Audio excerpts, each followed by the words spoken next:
صحیح بخاری حدیث نمبر 324۔ حضرت حفصہ رضی اللہ تعالیٰ عنہ ہم اپنی کنواری جوان بچیوں کو عیدگاہ جانے سے روکتی تھیں۔ پھر ایک عورت آئی اور بنی خلف کے محل میں اتری اور انہوں نے اپنی بہن ام عطیہ کے حوالے سے بیان کیا، جن کے شوہر نبی کریم صلی اللہ علیہ وسلم کے ساتھ 12 لڑائیوں میں شریک ہوئے تھے اور خود ان کی اپنی بہن اپنے شوہر کے ساتھ 6 جنگوں میں گئی تھیں۔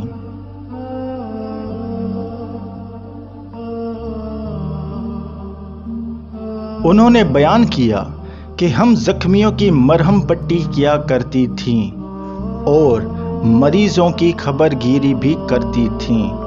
میری بہن نے ایک مرتبہ نبی کریم صلی اللہ علیہ وسلم سے پوچھا کہ اگر ہم میں سے کسی کے پاس چادر نہ ہو تو کیا اس کے لیے اس میں کوئی حرج ہے کہ وہ نماز کے لیے باہر نکلے؟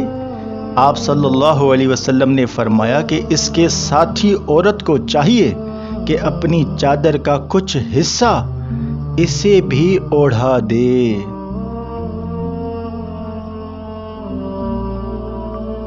پھر وہ خیر کے مواقع پر اور مسلمان کی دعاؤں میں شریک ہوں، یعنی عیدگاہ جائیں۔ پھر جب ام عطیہ آئیں تو میں نے ان سے بھی یہی سوال کیا۔ انہوں نے فرمایا، میرا باپ آپ پر فدا ہو۔ ہاں، آپ صلی اللہ علیہ وسلم نے یہ فرمایا تھا، اور ام عطیہ جب بھی آن حضرت صلی اللہ علیہ وسلم کا ذکر کرتی تو یہ ضرور فرماتی کہ میرا باپ آپ صلی اللہ علیہ وسلم پر فدا ہو۔ انہوں نے کہا، میں نے آپ کو یہ کہتے ہوئے سنا تھا کہ جوان لڑکیاں اور پردے والیاں اور حائضہ عورتیں بھی باہر نکلیں اور مواقع خیر میں مسلمانوں کی دعاؤں میں شریک ہوں، اور حائضہ عورت جائے نماز سے دور رہے۔ حفصہ کہتی ہیں، میں نے پوچھا، کیا حائضہ بھی؟ تو انہوں نے فرمایا کہ وہ عرفات میں اور فلاں فلاں جگہ نہیں جاتی، یعنی جب وہ ان جملہ مقدس مقامات میں جاتی ہیں تو پھر عیدگاہ میں کیوں نہ جائیں؟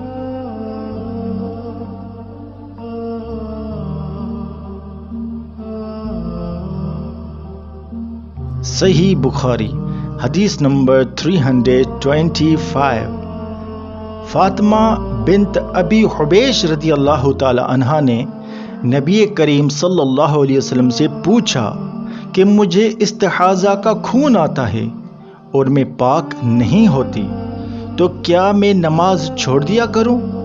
تو آپ صلی اللہ علیہ وسلم نے فرمایا کہ نہیں، یہ تو ایک رگ کا خون ہے۔ ہاں، اتنے دنوں میں نماز ضرور چھوڑ دیا کر جن میں اس بیماری سے پہلے تمہیں حیض آیا کرتا تھا، پھر غسل کر کے نماز پڑھا کر۔